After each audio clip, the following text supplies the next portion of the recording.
मध्य प्रदेश का एक गांव जहां 5000 वर्षों से स्थापित है पांडवकालीन हनुमान मंदिर, जहां आशा और निराशा के बीच बंधी है एक सकारात्मक डोर, जहां लोग करते हैं भक्ति और चमत्कार के दिव्य दर्शन, जहां प्रतिदिन लगता है याचकों और श्रद्धालुओं का तांता। ये पीड़ा से भरी आंखें और आंखों में आशा, ये हथेलियों की उलझी लकीरें जो खोजती हैं एक समाधान। ये है वो धरा जहां हैं भक्तों के चमत्कारी महाराज, जिनकी कलम में भरी है आपके मन के विचारों की स्याही। ये हैं त्रिकालदर्शी, जिन्हें मालूम है आपकी परेशानियां, आपका कल और उसका हल। परेशानियों और मनोकामनाएं जो रहस्यमय तरीके से उतरती हैं भक्तों के मन से महाराज की पर्ची पर। वो दिव्य स्थान जहां है हर समस्या का समाधान।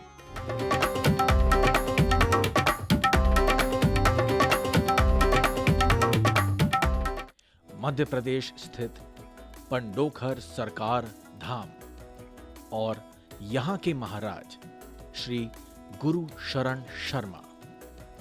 पंडोखर सरकार के रूप में विख्यात पंडोखर सरकार धाम के महाराज गुरु शरण शर्मा जी का जन्म 1983 में हुआ था। पूज्य श्री गुरु शरण शर्मा जी कान्यकुब्ज ब्राह्मण हैं, जो कि 1992 में पंडोखर सरकार धाम की गद्दी पर बैठे थे। साल 1999 से इस दिव्य स्थान पर गुरु शरण शर्मा जी का त्रिकालदर्शी दरबार लग रहा है। इस दिव्य धाम में श्रद्धालुओं की सभी मन्नतें पूरी हो जाती हैं। भक्तों की समस्त समस्याओं का निदान इस दरबार में किया जाता है।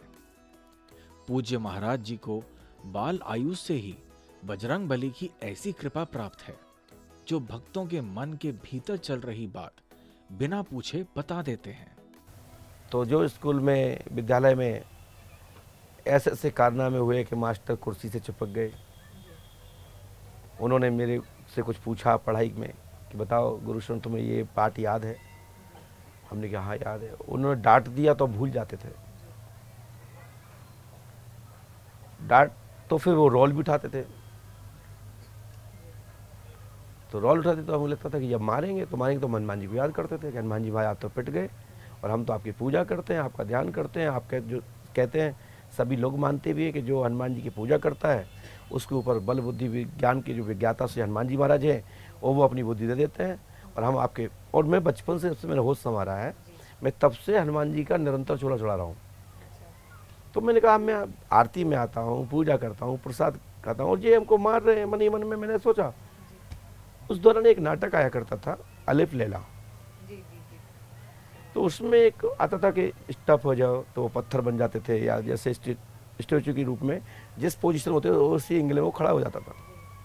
मैंने ऐसे बोल दिया, हमने हनुमान जी माँ तुम सच्चे हो तो तुम्हें राम जी की कसम है ये स्टफ हो जाए। तो वो कुर्सी से चुपके रह गए। हमने भी प्रयास किया, सबने प्रयास किया, वो कुर्सी नहीं खुली। 2-3 दिन बाद उनकी कुर्सी खुली। कैसे कैसे खुली भगवान जाने। मुझे लगा कि मैं जो बोल देता हूँ वो हो जाता है। तो फिर मैं जिससे कहने लगा वो ही होने लगा। यहीं एक पास में पड़ता है सोहन ग्राम का, एक ग्राम है छोटा सा सोहन। वहाँ पर एक हमारे चाचा जी लगते हैं, कौरव है। मैं ब्राह्मण हूँ, वो कौरव है, लेकिन चाचा लगते हैं ग्राम क्षेत्र के हिसाब से, बड़े बुजुर्ग हैं। तो उनको एक कोई शक्ति परेशान करती थी।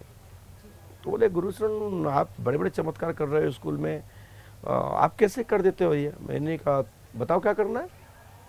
बोले मुझे कोई थप्पड़ मारता। मैंने कहा आज से उसमें थप्पड़ करना चालू हो जाएंगे।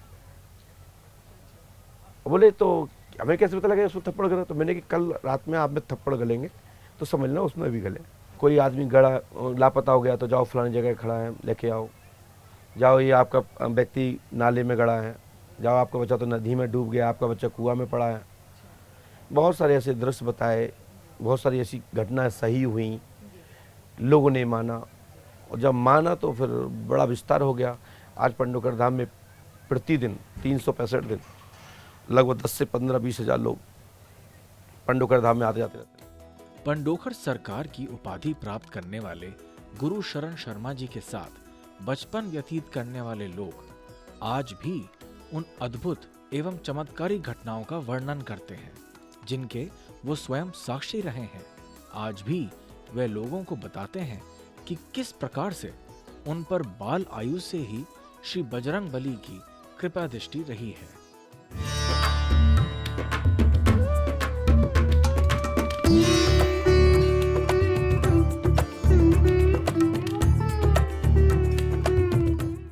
पंडोखर सरकार का ये दिव्य धाम पुष्पावती नदी के तट पर स्थित है। धाम में जाने से पहले सभी भक्तगण इस नदी में स्नान करते हैं और एक नारियल को अपने सर के चारों ओर घुमाकर अपनी समस्याओं को नारियल के साथ नदी में प्रवाहित कर देते हैं, जिससे उनकी समस्याओं का निवारण होता है और सभी मनोकामनाएं पूर्ण होती हैं। सबसे पहले पुष्पावती नदी जाना चाहिए, ठीक है। वहाँ पे जाके वहाँ पे नारियल और दीपदान करना पड़ता है। नारियल 5 बार अपने ऊपर से उसार के आपकी जो भी मनोकामना या समस्या है वो बोल के नारियल को गंगा में प्रवाहित किया जाता है। फिर दीपदान करना पड़ता है। उसके बाद पुष्पावती मैया का जल लेके आना पड़ता है। बहुत लोग आते हैं श्रद्धा भाव से, तो गुरुजी उनको समय और डेट तारीख सब देते हैं, तो उसी हिसाब से उनकी मनोकामना की पूर्ति होती है। सारी मनोकामना जो भी समस्या जो भी होती है ना, वो सब समय के अनुसार हो जाती है। नारियल पूजा और स्नान के बाद भक्तों द्वारा यहाँ से पुष्पावती नदी का जल हनुमान जी के प्राचीन मंदिर में ले जाया जाता है। इस जल से मंदिर में स्थापित शिवलिंग का अभिषेक किया जाता है। ऐसा माना जाता है कि ये मंदिर महाभारत काल से यहाँ पर है। मान्यता ये है कि धर्मराज युधिष्ठिर ने अज्ञातवास के समय इसी स्थान पर महाबली हनुमान जी की तपस्या की थी। भक्तों द्वारा इस मंदिर में हनुमान चालीसा का पाठ किया जाता है तथा संकट मोचक से प्रार्थना की जाती है कि वह उनके जीवन में आई सभी समस्याओं का निवारण करें। पंडोकर धाम के बारे में बताया जाता है, प्राचीन काल महाभारत के समय धर्मराज युधिष्ठिर जो पांडवों द्वारा श्री हनुमान जी पंडोकर सरकार की प्राण प्रतिष्ठा की गई जी, और उन्होंने यहाँ अज्ञातवास में श्री हनुमान जी पंडोकर सरकार की तपस्या की, और इसी दौरान तपस्या करने के बाद श्री हनुमान जी महाराज प्रसन्न होके जो महाभारत में रथ पे जो पताका पे विराजमान हुए थे, तब यहीं से श्री हनुमान जी पंडोकर सरकार की तपस्या करके इनको प्रसन्न करके पांडव अपने रथ पे विराजमान करने के लिए श्री हनुमान जी पंडोकर सरकार को ले गए।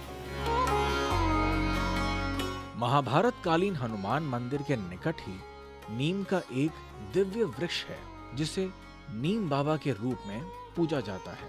कहा जाता है कि भगवान श्री कृष्ण ने पांडवों को यहीं सबसे पहली बार दर्शन दिए थे। मान्यता ये भी है कि इसी दिव्य वृक्ष में भगवान श्री कृष्ण का वास है और इसी कारणवश इस वृक्ष को पूजने से सभी श्रद्धालु एवं भक्तों की मनोकामनाएं पूर्ण हो जाती हैं। इस स्थान पर भक्त अपने गुमशुदा परिजनों को खोजने के लिए उनके उपयोग किए हुए वस्त्र एवं चित्र एक मन्नत के धागे के साथ इस दिव्य वृक्ष पर पूरी श्रद्धा के साथ बांध देते हैं। श्रद्धालुओं के अनुसार उनके गुमशुदा परिजन गुरुजी के बताए निश्चित काल के अंतर्गत मिल भी जाते हैं। वहाँ नीम वाले बाबा, इस नीम वाले बाबा जो मंदिर, जो नीम का वृक्ष है, इस वृक्ष पे पांडवों को उस टाइम में पांडवों को श्री कृष्ण भगवान ने दर्शन दिए थे जी। तो इस जब से बहुत ही प्राचीन वृक्ष है, बहुत ही प्राचीन वृक्ष। दूसरा भी था, वो थोड़े समय पहले निकल गया है, काफ़ी टाइम हो गया था तो उसकी उम्र पूरी होने के कारण, लेकिन ये उसी की जगह पे ये वृक्ष हुआ।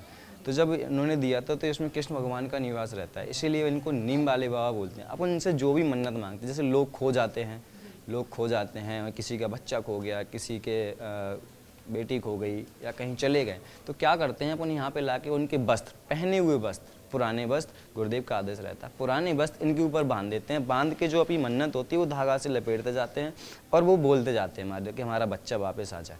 जब यहाँ पे ये चीज़ें करते हैं या फ़ोटो लगा दी तो बच्चा आ जाता है। क्या होता है फिर ये चीज़ें अगर पूरी कर दी उनने और दिल से अगर मन्नत है, मन से मन्नत है, तो आपका स्वतः ही बच्चा कुछ ही टाइम में आपके घर पहुंच जाता है। पंडोखर धाम में लोगों के आकर्षण का मुख्य केंद्र केवल वह नीम वृक्ष नहीं है, अपितु महाराज गुरु शरण शर्मा जी का दिव्य दरबार है, जहां देश के कोने कोने से लाखों की संख्या में श्रद्धालु अपनी समस्याओं को लेकर पंडोखर सरकार के समक्ष प्रस्तुत होते हैं। यहाँ पे अद्भुत और अकल्पनीय ये है कि पंडोखर सरकार गुरु शरण शर्मा जी दरबार में सभी श्रद्धालुओं की समस्या उनसे बिना पूछे एक पर्चे पर पहले ही लिख देते हैं। साथ ही समस्या का उपाय श्री हनुमान कृपा से बता देते हैं। महाराज गुरु शरण शर्मा जी का ये दिव्य दरबार पहले प्रतिमा शुक्ल पक्ष की प्रतिपदा को लगता था, परंतु भक्तों की भारी संख्या के कारण ये दिव्य दरबार अब प्रतिदिन लगाया जाता है। हाँ, मैं ये पर्चा लिखता हूँ, इसमें मैं ये नहीं कह सकता कि मैं नहीं लिखता हूँ और 24 अवस्था कभी भी किसी भी जगह किसी भी स्थल पर मैं अपने पूज्यपाद सद्गुरुदेव का स्मरण करता हूँ और कुछ क्षण में ऐसी स्थिति परिस्थितियाँ बन जाती हैं कि वहाँ मंदिर में और अध्यात्म में वातावरण हो जाता है। और जब मैं लिखता हूँ किसी अमुक व्यक्ति के विषय में, तो आज तक ऐसा अभी तक तो ऐसा नहीं हुआ कि कोई महापुरुष आके ये कहे कि जो आपने लिखा है वो गलत लिखा है और जो आप बता रहे हैं वो गलत है। तो जब अंतर्मन में जो प्रेरणा उठती है मैं लिख देता हूँ। यही हनुमान जी की कृपा है और ये महापुरुष योगी जन ही जानते हैं कि सत्य क्या है और कैसे जानते हैं। आम आदमी की तो ताकत नहीं कि ये जान पाए कि आप बताते कैसे हैं। इस दिव्य स्थान पर पूरे वर्ष श्रद्धालुओं का तांता लगा रहता है।